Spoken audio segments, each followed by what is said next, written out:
Hello students, आप सभी को पंकज सर की पाठशाला में स्वागत है। तो आज मैं सर्कुलेटरी सिस्टम का पार्ट 3 वीडियो लेके आया हूँ।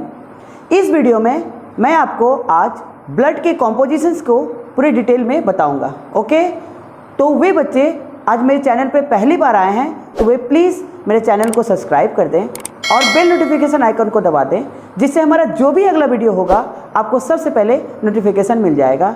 और हाँ, अगर आज का वीडियो आपको अच्छी लगेगी तो प्लीज़ वीडियो को लाइक करिएगा और अपने दोस्तों में शेयर करिएगा। ओके, तो चलिए बिना देरी करते हुए आज की क्लास स्टार्ट करते हैं और सीखते हैं ब्लड के कॉम्पोजिशन को। ओके, तो चलिए आप लोग हीडिंग लगा लें।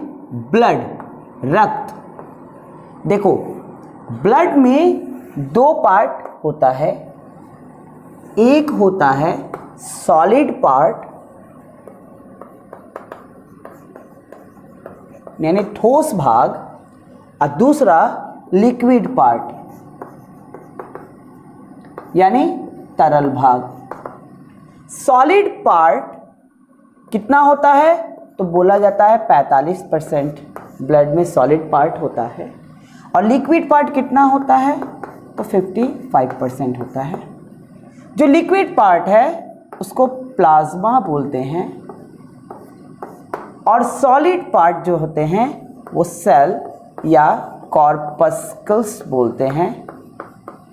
अब ये सॉलिड पार्ट कितने, तो 3 प्रकार के पढ़ेंगे हम लोग। एक आरबीसी को, डब्ल्यूबीसी और तीसरा प्लेटलेट्स। अभी डिटेल में इनके बारे में स्टडी करेंगे। राइट है।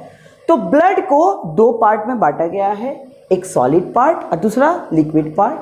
सॉलिड पार्ट 45% है और लिक्विड पार्ट 55% है। इस लिक्विड पार्ट को हम लोग प्लाज्मा बोलते हैं। राइट है।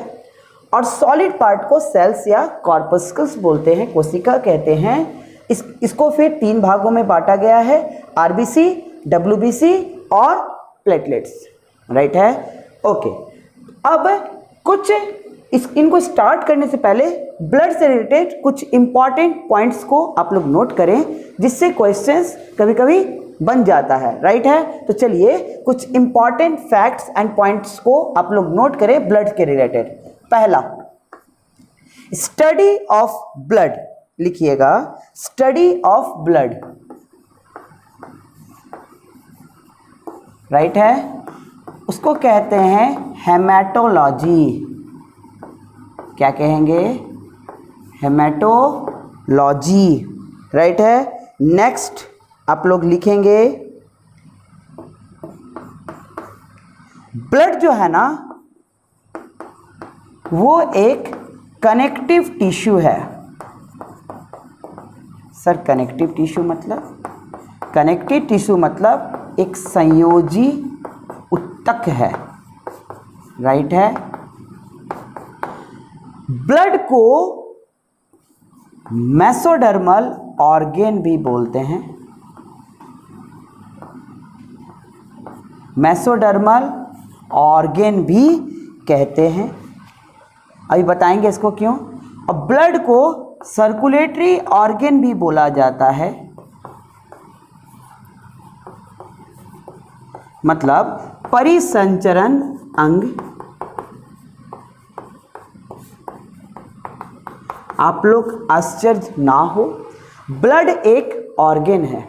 राइट है ना, ब्लड एक ऑर्गेन है। अब इस ऑर्गेन से मैं कुछ आपको इंपॉर्टेंट बात यहाँ पे नोट करा देता हूँ। अगर आपको बोला जाए सबसे बड़ा ऑर्गेन, तो आप आंसर देंगे स्किन। Yes, skin.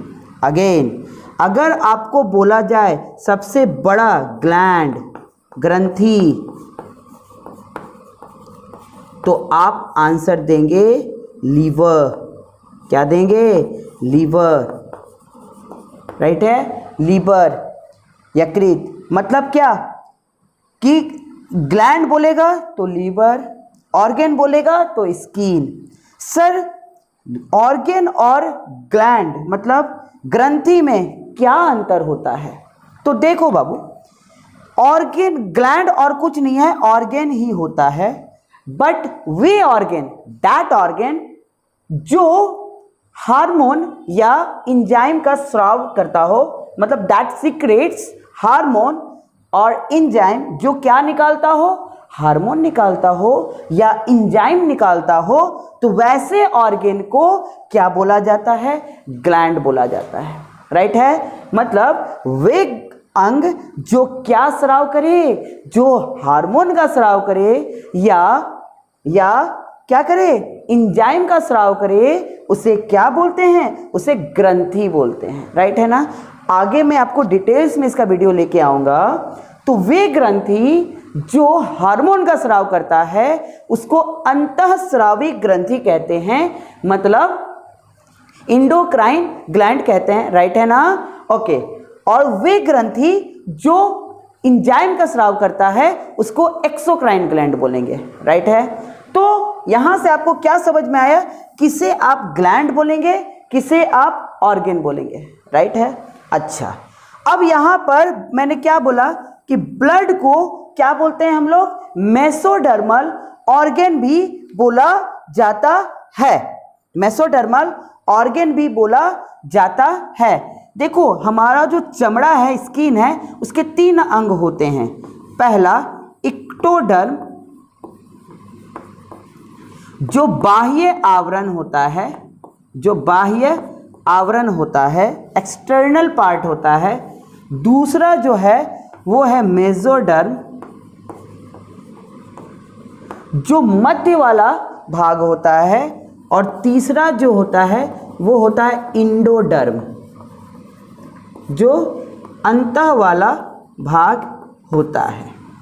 राइट है। तो स्किन के 3 भाग होते हैं, एक होता है इक्टोडर्म, दूसरा होता है मेसोडर्म और तीसरा होता है इंडोडर्म। राइट है। अब आपको पता है, राइट है, कि ब्लड का जो निर्माण है वो बोन मैरो में होता है। कहाँ होता है, बोन मैरो, अस्थि मज्जा, अस्थि मज्जा में होता है।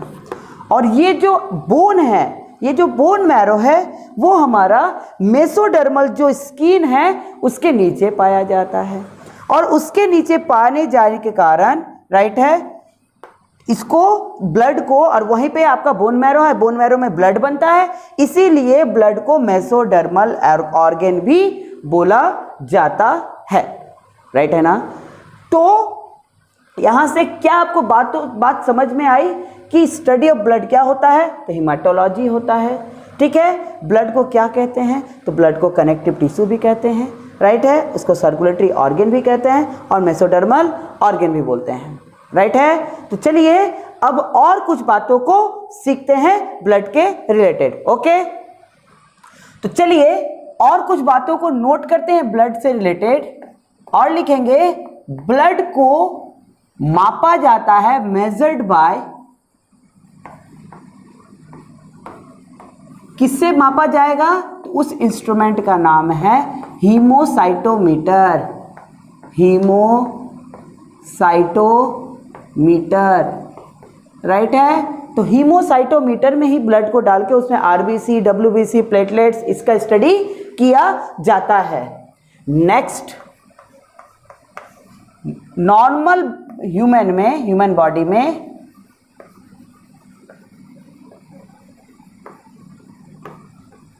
बॉडी में जो ब्लड है, राइट, ब्लड जो है वो 7 से 8% किसका होता है, तो बॉडी वेट का होता है।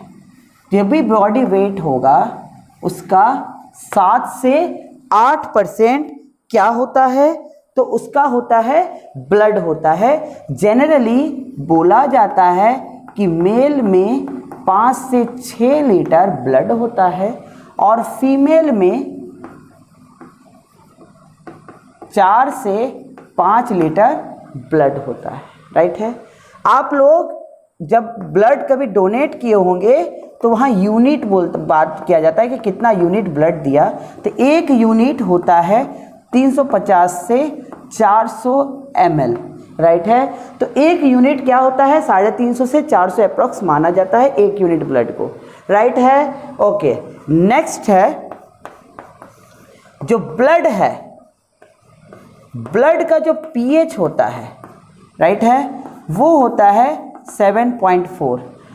आपको पता होगा कि अगर 7 से ज़्यादा पीएच होता है तो वो बेसिक नेचर का हो जाता है, यानी ये क्या होता है, स्लाइट बेसिक। बेसिक मतलब हम एल्कलाइन बोल दे रहे हैं, क्षार। सर एल्कलाइन का मतलब क्या होता है भाई, एल्कलाइन बेस ही होता है, भस्म ही होता है। वे भस्म जो पानी में घुलनशील हो, वे भस्म जो पानी में घुल जाए उसको बोला जाता है एल्कली, राइट है।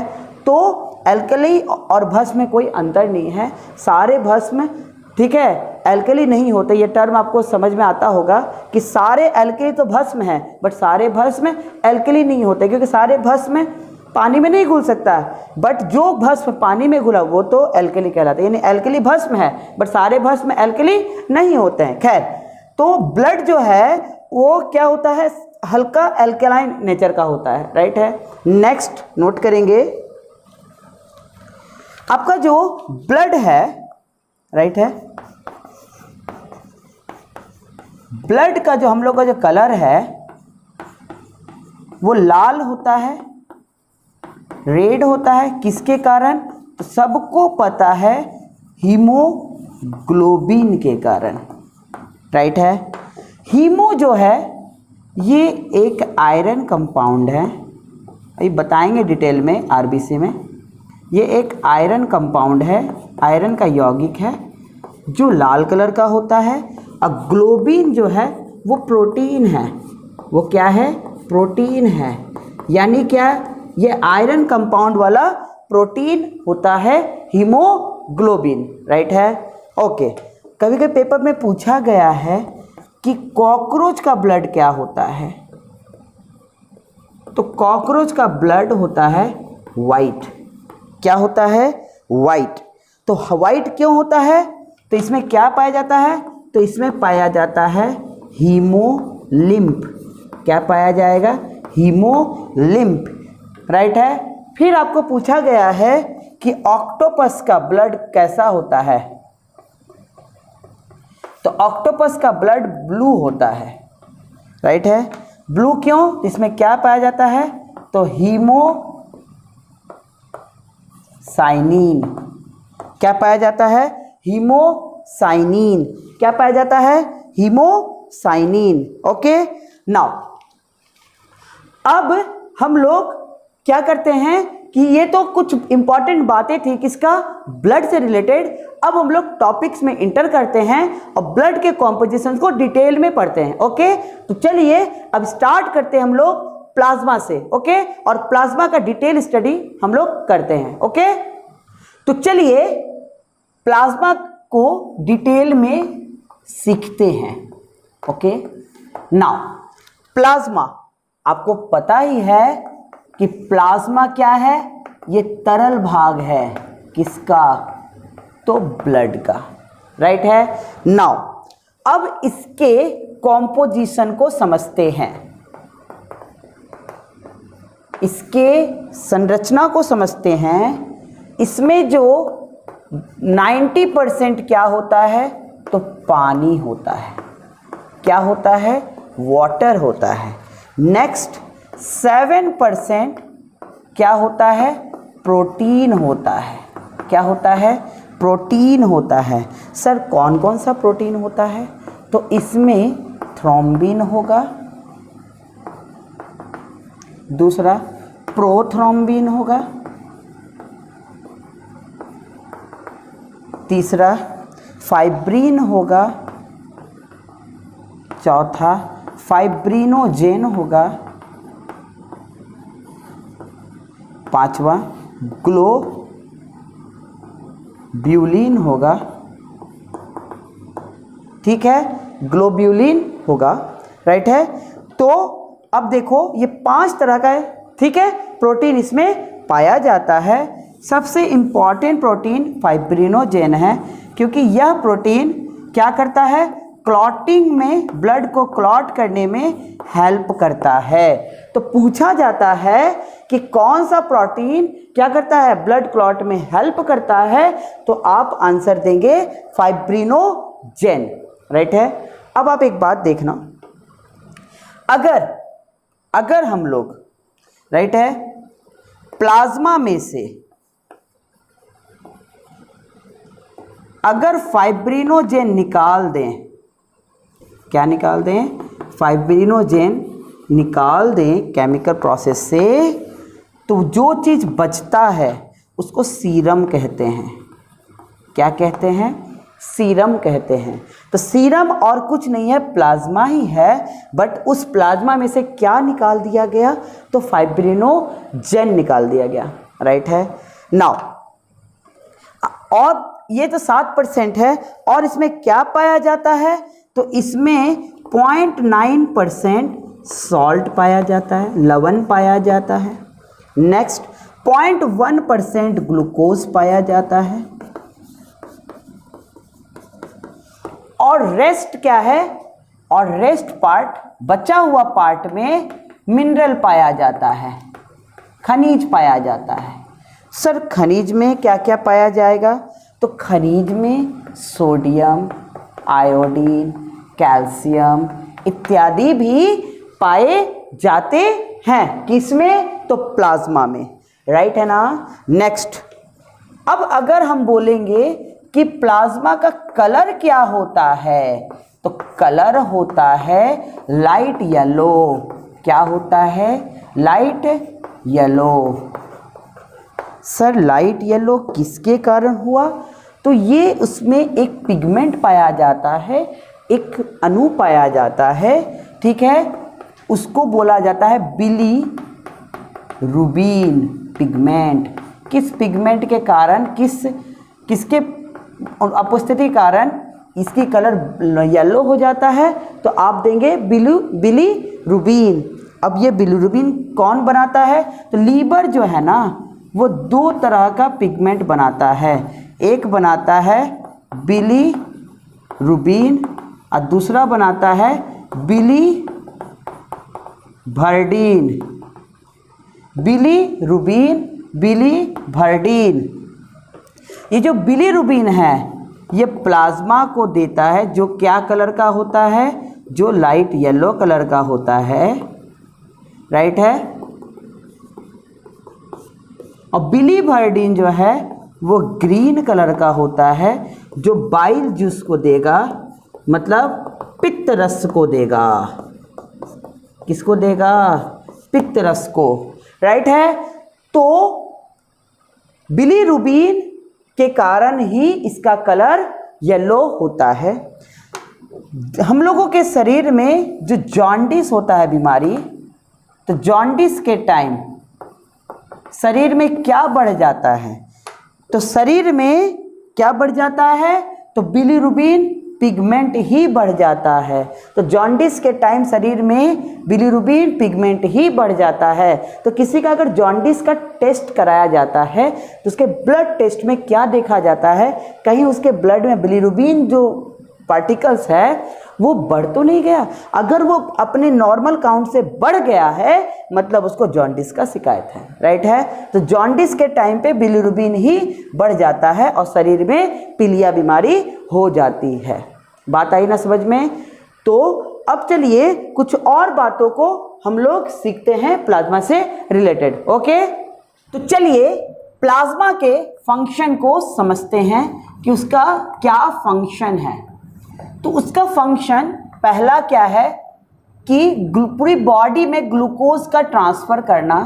बॉडी में किसका ट्रांसफ़र करना, ग्लूकोज का ट्रांसफ़र करना। ओके, नेक्स्ट इसका सेकेंड काम है ब्लड को क्लॉट करवाना। अभी बताया था ना क्यों, क्योंकि फाइब्रिनोजेन प्रोटीन है इसके पास। थर्ड बहुत ही ज़्यादा इम्पॉर्टेंट है, ब्लड के पीएच को मेंटेन रखना। ब्लड के पीएच लेवल को क्या रखता है, मेंटेन रखता है, मतलब रेगुलेट करता है। तो ब्लड के पीएच को मेंटेन करने का कार्य कौन करता है? तो वो करता है आपका कौन? प्लाज्मा। तो ये 3 मुख्यतः कार्य कौन करता है? प्लाज्मा करता है, राइट है। तो चलिए अब मैं आरबीसी के बारे में आपको डिटेल्स में स्टडी करवाता हूं। ओके, तो चलिए अब डिटेल्स में आरबीसी के बारे में पढ़ते हैं।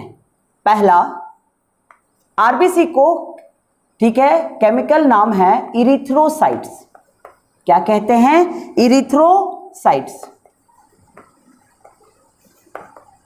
ओके, तो इसको केमिकल नाम क्या है? इरिथ्रोसाइट्स, यानी आरबीसी को इरिथ्रोसाइट्स के नाम से भी जाना जाता है। नेक्स्ट, ये क्या है? स्मॉलेस्ट सेल है, तो स्मॉलेस्ट ब्लड सेल बोलेंगे।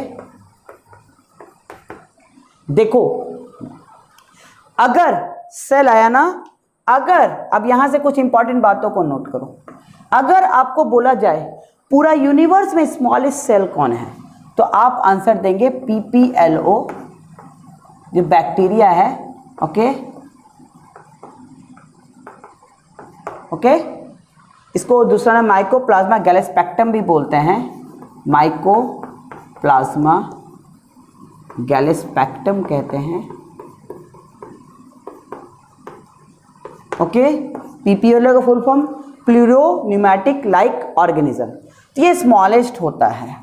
अगर ह्यूमन सेल की बात करेगा, स्मॉलेस्ट ह्यूमन सेल, तो प्रायोरिटी आप पहला देंगे स्पर्म सेल को, स्पर्म सेल। अगर ये जनन है इसीलिए, और अगर स्पर्म सेल ऑप्शन में नहीं है तब आप आंसर देंगे आरबीसी को, राइट है। तो अगर क्या बोले पूरे, मतलब आपको ऑप्शन में अगर ये दिखा तो आप इसको पे जाएंगे, अगर उसके बाद ये नहीं दिख रहा है और अगर ऑप्शन में स्पर्म सेल है तो आप स्पर्म सेल के ऊपर जाएंगे, वरना अगर ये नहीं तब आप आंसर आरबीसी को टिक करेंगे। तो ये स्मॉलेस्ट सेल माना जाता है। आरबीसी का जो डायामीटर है, व्यास है, वो 7 माइक्रोमीटर होता है। सर माइक्रो का मतलब यानी 7 गुना 10 का पावर -6 मीटर होता है, जिसको माइक्रोन बोलते हैं। इसको क्या पढ़ते हैं? इसको माइक्रोन बोला जाता है। तो 7 माइक्रोन होता है। कितना होता है? 7 माइक्रोन होता है। नेक्स्ट, स्तनधारियों में यानी मैमल्स में, स्तनधारियों में के आरबीसी में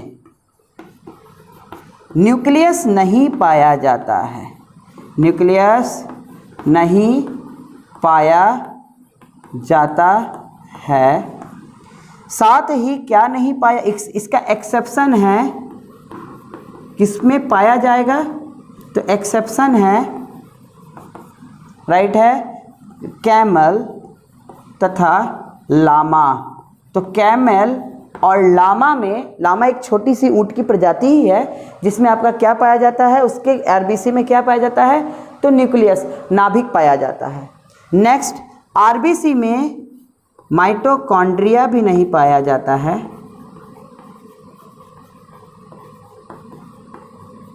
नहीं पाया जाता है। साथ ही इसमें इंडोप्लाज्मिक रेक्टिकुलम,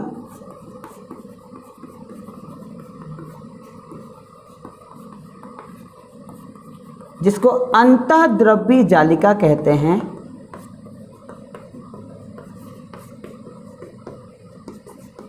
जालिका, वो भी नहीं पाया जाता है। ओके, तो आरबीसी से क्या अभी आपको बात समझ में आई कि आरबीसी को केमिकल नाम क्या है? तो इरिथ्रोसाइट्स है। नेक्स्ट, ये सबसे स्मॉलेस्ट सेल माना जाता है, ब्लड सेल। साथ ही मैमल्स में, मतलब स्तनधारियों में आरबीसी में क्या नहीं पाया जाता है? तो न्यूक्लियस, नाभिक नहीं पाया जाता है। एक्सेप्शन क्या है? कैमल और लामा। इसमें क्या होता है? माइटोकॉन्ड्रिया भी नहीं पाया जाता है और इंडोप्लाज्मिक रेटिकुलम भी नहीं पाया जाता है। ओके, तो चलिए अब और कुछ बातों को आरबीसी के बारे में सीखते हैं। ओके, तो चलिए कुछ और बातों को सीखते हैं। आरबीसी का निर्माण, फॉर्मेशन कहाँ होता है? तो इसका फॉर्मेशन होता है बोन मैरो में। बोन मैरो, अस्थि मज्जा कहाँ होता है? तो अस्थि मज्जा में होता है, राइट है। जब बच्चे एम्ब्रायो में होते हैं, मतलब भ्रूण में होता है, तो उसके शरीर में जो ब्लड है वो लीवर, मतलब आरबीसी है वो लीवर तथा स्प्लीन, प्लीहा। सर ये स्प्लीन क्या है मैं बताता हूँ थोड़ी देर में। इसमें आपका बनता है। और जब बच्चे छोटे होते हैं 5 साल तक, चाइल्ड में, कि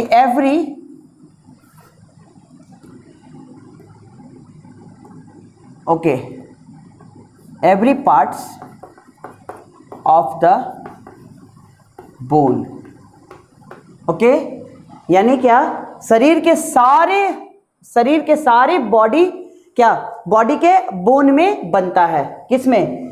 तो जब बच्चे 5 साल तक होते हैं, राइट है। तो 5 साल तक शरीर के सारे, मतलब ऐसा नहीं कि स्पेशली ऐसे, जैसे हम लोगों का बड़ों में बोला जाता है जो बड़े भाग होते हैं, क्या, हड्डी, जैसे हाथ का और जंघा का जो आपका क्या होता है, जो बोन होता है, वहीं पर आपका क्या बनता है? तो ब्लड, आरबीसी बनता है। बट जब बच्चे 5 साल तक होते हैं तो शरीर के सारे हड्डियों के भाग में क्या बनता है? तो ब्लड बनता है, राइट है ना। ओके, नाउ अब कुछ और बातों को आप लोग नोट करें। ब्लड का जो जीवन, आरबीसी का जो जीवन काल है, लाइफ साइकिल, वो 120 दिन का होता है। और 120 दिन के बाद वो मर जाता है। तो वो डेड कहाँ होता है? तो वो डेड जाके होता है लीवर तथा स्प्लीन में होता है। स्प्लीन, प्लीहा, लीवर तथा स्प्लीन में होता है। अब वे आरबीसी जो लीवर में मरा वो परमानेंटली डेड हो जाता है, और जो स्प्लीन में मरा वो बाद में क्या हो जाता है? फिर से रीजनरेट हो जाता है। क्या हो जाता है? रीजनरेट होकर क्या करता है? तो स्प्लीन में ही क्या होता है? वो स्टोर होकर रहता है। और इमरजेंसी के टाइम पे जब हमारे शरीर में ऑक्सीजन की कमी होने लगती है, तो शरीर को ज़्यादा ऑक्सीजन रखने के लिए, राइट है, क्योंकि आरबीसी का मेन काम ही है ऑक्सीजन का ट्रांसपोर्ट करवाना, तो हमारे शरीर को ज़्यादा ऑक्सीजन देने के लिए हमारे शरीर में मैक्सिमम आरबीसी को देने लगता है कौन? तो स्प्लीन, यानी कि इमरजेंसी टाइम पे ही ये हमको क्या करता है? आरबीसी को प्रोवाइड करता है बॉडी को। इसीलिए स्प्लीन को ब्लड बैंक ऑफ आरबीसी कहते हैं। क्या कहते हैं? Blood bank of RBC. तो आरबीसी का क्या कहलाता है? ब्लड बैंक कहलाता है। कौन? तो आपका स्प्लीन, प्लीहा। नेक्स्ट, आपको पता है कि आरबीसी का जो कलर होता है, वो अभी बताए थे थोड़ी देर पहले, हीमोग्लोबिन के कारण होता है। जो लाल होता है, हीमोग्लोबिन मौजूद होता है जिसके कारण वो लाल होता है। अब हीमोग्लोबिन जो है, इसमें बोले थे ना, हीमो क्या, एक आयरन कंपाउंड है। उस आयरन कंपाउंड का नाम है, उसको हिमैटीन बोलते हैं। क्या बोलते हैं? हिमैटीन। तो कौन सा कंपाउंड पाया जाता है? तो हिमैटीन कंपाउंड, आयरन कंपाउंड पाया जाता है। तो आरबीसी में कौन सा कंपाउंड पाया जाता है? Iron compound. तो हिमैटीन पाया जाता है। फिर और बातों को नोट करें आप लोग। ब्लड जो है ना, ब्लड में जो आरबीसी है उसका नॉर्मल रेंज होता है, नॉर्मल ब्लड में लिखेंगे वो 17.5 ग्राम, 17.5 ग्राम पर 100 ml होता है, पर 100 ml होता है, ये वजन के हिसाब से। और नेक्स्ट, अगर काउंट बोला जाए एक नॉर्मल मैन में कितना आरबीसी हो पाया जाना चाहिए, तो वो होता है 5 मिलियन, ओके, पर मिलीमीटर क्यूब, राइट है। तो पर मिलीमीटर क्यूब, या ऐसा बोल सकते हैं 100 ml में, ठीक है। 100 ml में कितना लगभग होना चाहिए, 5 या 5.5 मिलियन होना चाहिए। और फीमेल में बोला जाता है, ये मेल का पार्ट है, और फीमेल में बोला जाता है लगभग 4.5 मिलियन पर 100 ml क्या होता है आरबीसी होता है। अगर इसमें अगर काउंट घट गया तो क्या होता है, तो बोला जाता है आरबीसी घट गया है, राइट है। तो लगभग इसका काउंट कितना होता है, 5 से 5.5 मिलियन होता है। नेक्स्ट, ये अब देखो काउंट वाइज से अगर बोला जाए हमारे बॉडी में, तो हमारे बॉडी में काउंट वाइज बोला जाए तो आरबीसी सबसे ज़्यादा होगा, उसके बाद प्लेटलेट्स होता है, उसके बाद डब्ल्यूबीसी होता है, राइट है। तो संख्या वाइज, काउंट वाइज ये आपका ट्रेंड है। और अगर साइज वाइज आ जाए तो इसका उल्टा कर देना, तो डब्ल्यूबीसी सबसे बड़ा होता है साइज वाइज, उसके बाद ठीक है उससे छोटा होगा प्लेटलेट्स होगा, और सबसे छोटा होता है आरबीसी होता है, राइट है। तो अगर आपको बोला जाए कि संख्या वाइज सबसे ज़्यादा कौन होता है ब्लड में, तो आप आंसर देंगे आरबीसी होते हैं। और साइज वाइज कौन होता है बड़ा, तो डब्ल्यूबीसी होता है, राइट है। तो चलिए अब और कुछ बातों को सीखते हैं, किसके बारे में, तो आरबीसी के बारे में, ओके। तो चलिए कुछ और बातों को सीखते हैं आरबीसी से रिलेटेड। जैसा बोला जाता है कि जब हम लोग सोते हैं स्लीपिंग टाइम में, हम लोगों को ऑक्सीजन का डिमांड उतना ज़्यादा नहीं रहता जितना हम लोग को डेली काम में यूज़ होता है। तो जब हम लोग सोते हैं स्लीपिंग टाइम में, राइट है, तो बोला जाता है कि हमारे शरीर में 5% आरबीसी क्या हो जाता है, कम हो जाता है, घट जाता है,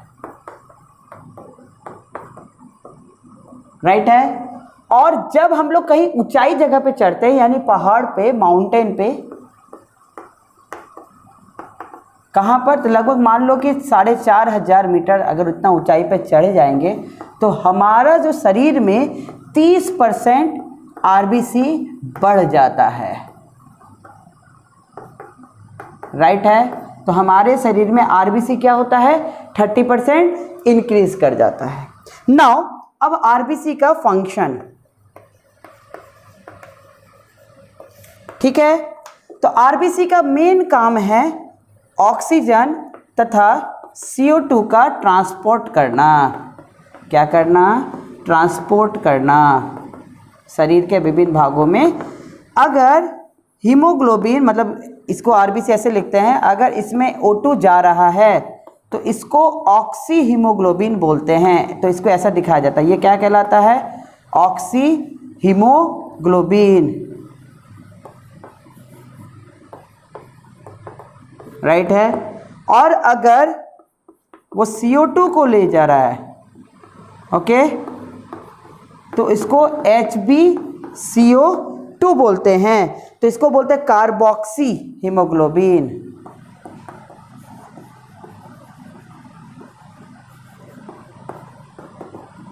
राइट है। इसको बोलते हैं कार्बोक्सी हीमोग्लोबिन। नाउ अब डिजीज, बीमारी,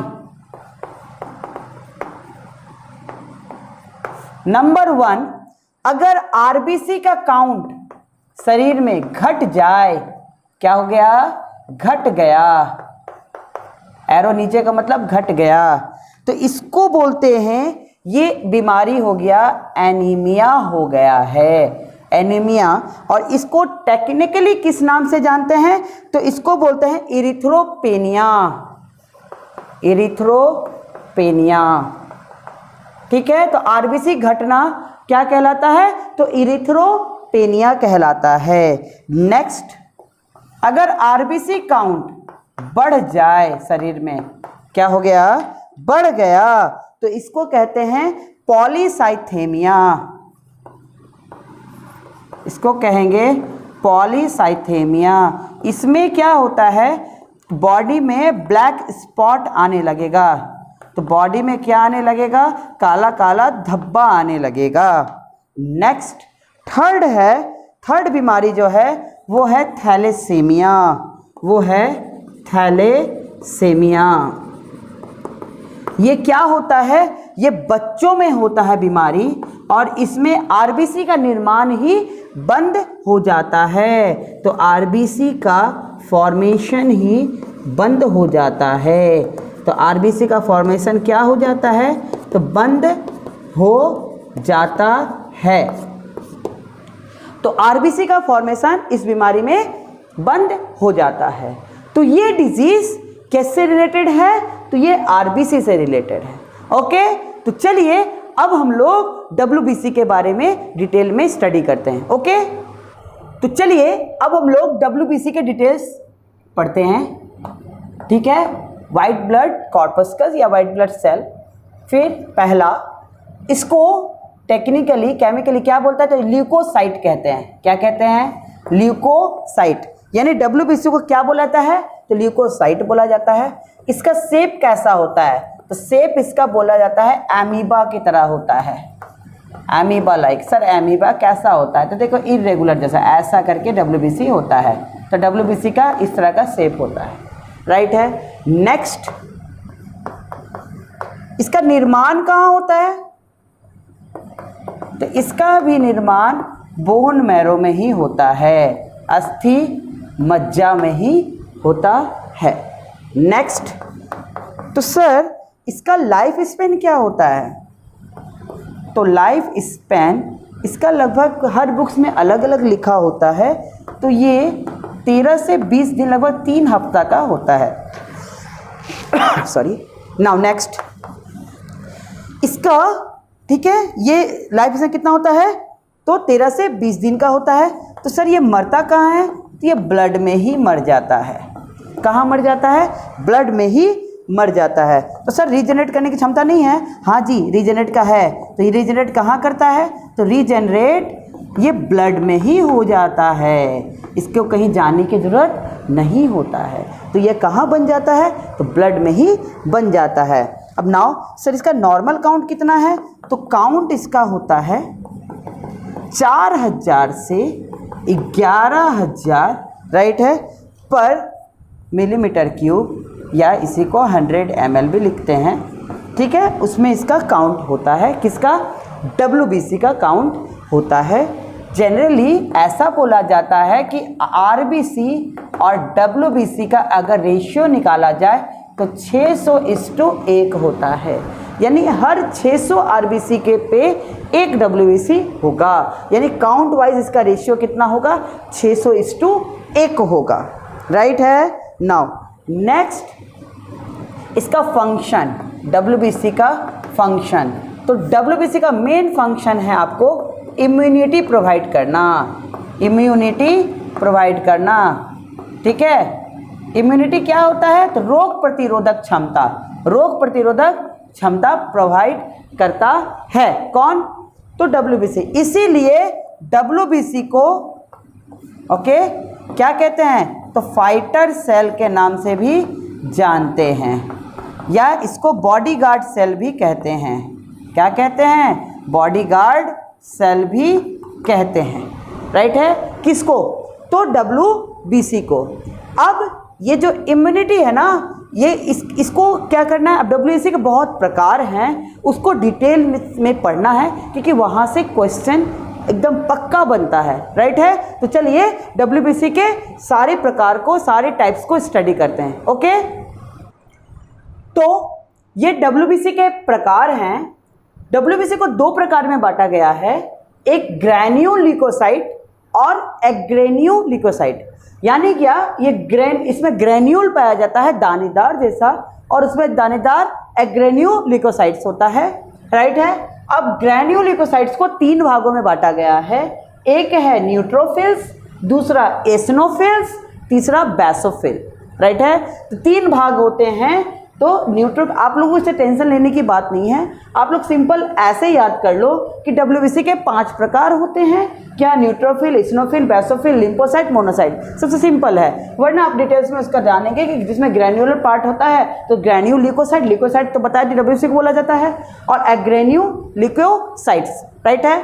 नाउ तो न्यूट्रोफिल्स, ये टोटल जो डब्ल्यूबीसी बॉडी में होता है उसका 62% न्यूट्रोफिल होता है, और टोटल डब्ल्यूबीसी का 2.3% इसिनोफिल होता है, और बेसोफिल 0.4% होता है, और लिम्फोसाइट 30% होता है, और मोनोसाइट 5.3% होता है, राइट है। यानी क्या दिखा हमको? सबसे ज़्यादा क्या पाया जाता है? न्यूट्रोफिल्स। एग्जाम में पूछे जाते थे कौन सा डब्ल्यूबीसी सबसे ज़्यादा पाया जाता है, आप आंसर देंगे न्यूट्रोफिल, यानी इसलिए मैक्सिमम लिखा हुआ है, यानी शरीर में मैक्सिमम कौन सा डब्ल्यूबीसी पाया जाता है? न्यूट्रोफिल्स पाया जाता है।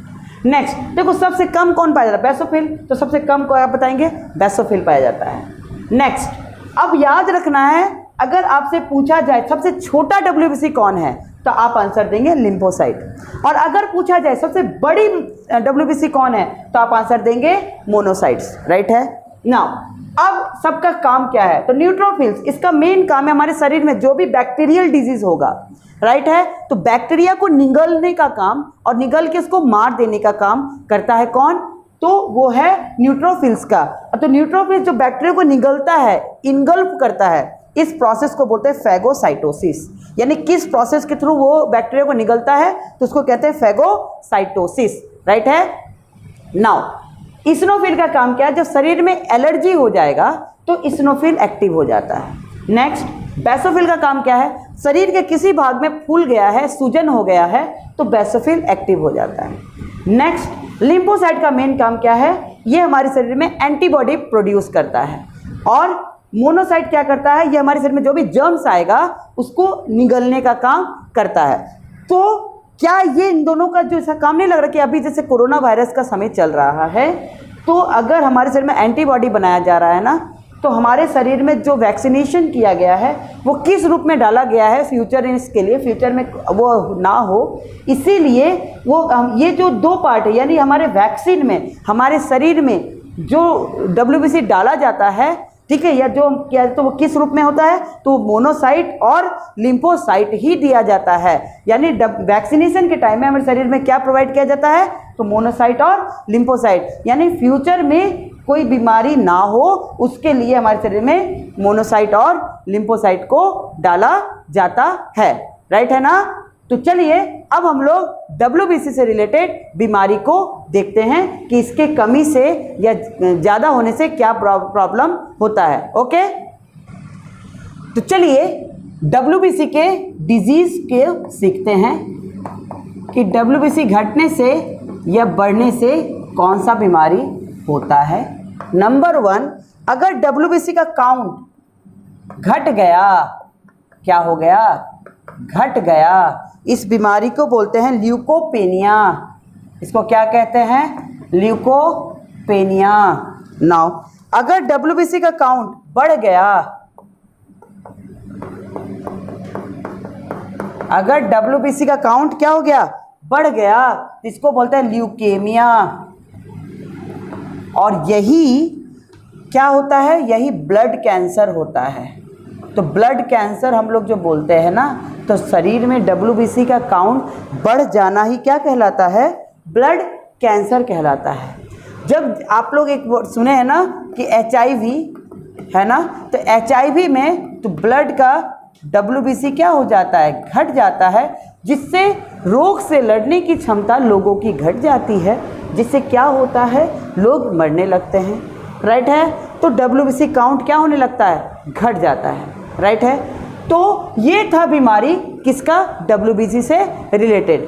तो चलिए अब हम लोग प्लेटलेट्स को डिटेल में स्टडी करते हैं। ओके, प्लेटलेट्स, इसको टेक्निकली केमिकली इसको थ्रोम्बोसाइट्स कहते हैं। क्या कहते हैं? बायोलॉजिकल भाषा में इसको थ्रोम्बोसाइट्स कहते हैं। नेक्स्ट, मेल या फीमेल दोनों में इसका जो काउंट होता है वो 4.5 से 5.5 लाख पर 100 ml हीमोग्लोबिन होता है। नेक्स्ट काउंट है इसका निर्माण फॉर्मेशन तो कहाँ होगा? इसका भी निर्माण बोन मैरो में ही होता है, अस्थि मज्जा में होता है।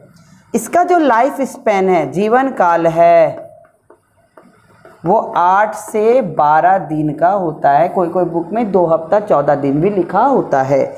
नेक्स्ट, ये मरता कहाँ है? तो ये मरता है ब्लड में ही। नेक्स्ट, बनता कहाँ है? फिर से तो रीजेनरेट, फिर से पुनः निर्माण कहाँ होता है? तो ब्लड में ही हो जाता है। नेक्स्ट, ब्लड को क्लॉट होने में कितना समय लगता है? तो 4 से 5 मिनट होता है। ठीक है, 4 से 5 मिनट लगता है। नेक्स्ट, अब देखो प्लेटलेट्स का मेन काम क्या है? क्लॉट करवाना। तो इसका मेन फंक्शन क्या है? क्लॉट कराना। इसका मेन फंक्शन क्या है? तो ब्लड को क्लॉट कराना। तो ब्लड को क्या कराता है? तो ब्लड को क्लॉट कराता है, थक्का जमवाता है। ठीक है, क्लॉटिंग करवाता है। अब देखो हमारे ब्लड में क्लॉट करवाने का कौन कौन मुख्य कारक है? तो क्लॉटिंग फैक्टर क्या क्या है जिसके कारण ब्लड क्लॉट करता है? तो क्लॉटिंग फैक्टर लिखो, किस किस कारण से, किस किस के उपस्थिति के कारण ब्लड क्या होता है? क्लॉट होता है। तो पहला, ठीक है, तो इसमें क्या क्या चीज़ मौजूद होता है जिसके कारण ब्लड क्लॉट करता है? पहला कैल्शियम, दूसरा विटामिन के, और तीसरा फाइब्रिनोजेन प्रोटीन। ये क्लॉटिंग फैक्टर है जो हेल्प करता है ब्लड को क्लॉट करवाने में। अब देखो हमारे ब्लड में ये सब मौजूद होता है पहले से ही, तो क्यों नहीं ब्लड क्या होता है? अंदर में खुद ही जम जाता है।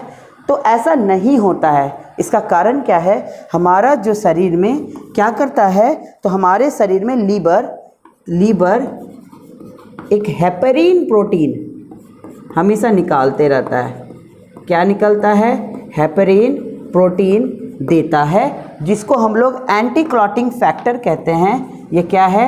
एंटी क्लॉटिंग फैक्टर है, जो क्या करता है? ब्लड को क्लॉट होने से बचाता है। और यही जो है ना, हमारे ब्लड को क्लॉट होने से बचाता है। कहाँ पे? हमारे बॉडी में, राइट है। इसीलिए इन सब के मौजूद होने के बावजूद शरीर के अंदर हमारे में क्या नहीं? ब्लड जम नहीं पाता है, राइट है। तो चलिए अब हम लोग प्लेटलेट से होने वाली बीमारी को स्टडी करते हैं। ओके, तो चलिए अब हम लोग प्लेटलेट से होने वाले बीमारी, इसकी कमी और ज़्यादा होने से क्या होता है। तो प्लेटलेट्स से, ठीक है, क्या डिजीज होगा, बीमारी होगा। नंबर 1, अगर प्लेटलेट्स काउंट घट गया, काउंट क्या हो गया? घट गया। किसमें? तो जब डेंगू होता है, मलेरिया होता है, तो उस टाइम पे शरीर में क्या हो जाता है? तो प्लेटलेट्स का काउंट घट जाता है। इससे क्या होगा?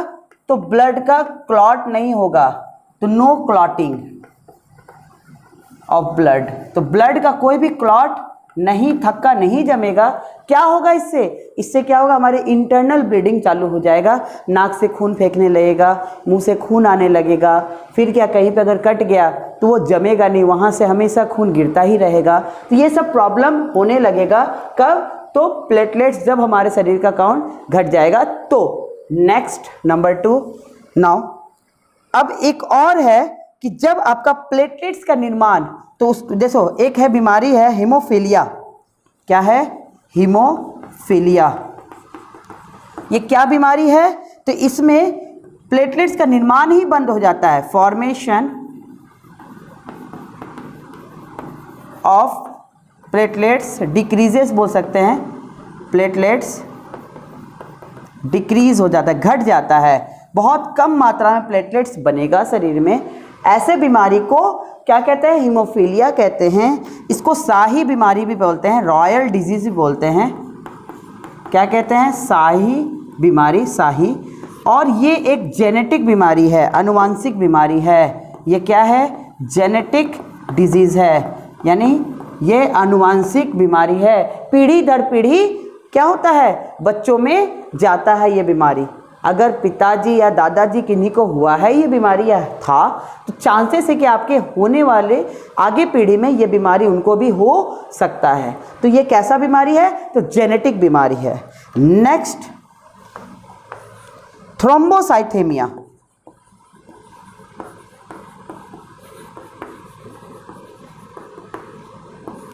ठीक है, इसमें क्या होता है कि आपका प्लेटलेट्स जो है वो बहुत ज़्यादा बढ़ जाएगा। तो तुम लोग सोचते हो कि सर बहुत तो अच्छी बात है, प्लेटलेट्स बढ़ गया। नहीं भाई, इससे अगर प्लेटलेट्स बढ़ जाएगा तो क्या होगा, ब्लड इंटरनल ब्लड क्लॉटिंग होने लगेगा। तो इंटरनली अंदर में ही क्या होगा, ब्लड क्लॉट होने लगेगा, शरीर के अंदर ही ब्लड थक्का जमने लगेगा। जिससे क्या होगा, ब्लड का सप्लाई में प्रॉब्लम होगा, जिसके कारण आपको क्या आएगा, स्ट्रोक आएगा, हार्ट अटैक आएगा और आपकी मृत्यु हो सकती है। तो इस बीमारी को कहते हैं थ्रोम्बोसाइथेमिया, राइट है। तो ये सारी डिटेल किसकी थी, तो ब्लड के बारे में हमने आज आपको बताया है, राइट है। तो आशा करते हैं आज का वीडियो आपको अच्छी लगी होगी। अगर वीडियो अच्छी लगी है तो प्लीज़ वीडियो को लाइक करिएगा और अपने दोस्तों में शेयर करिएगा। ओके, तो मिलते हैं अगले वीडियो में, तब तक के लिए बाय, टेक केयर।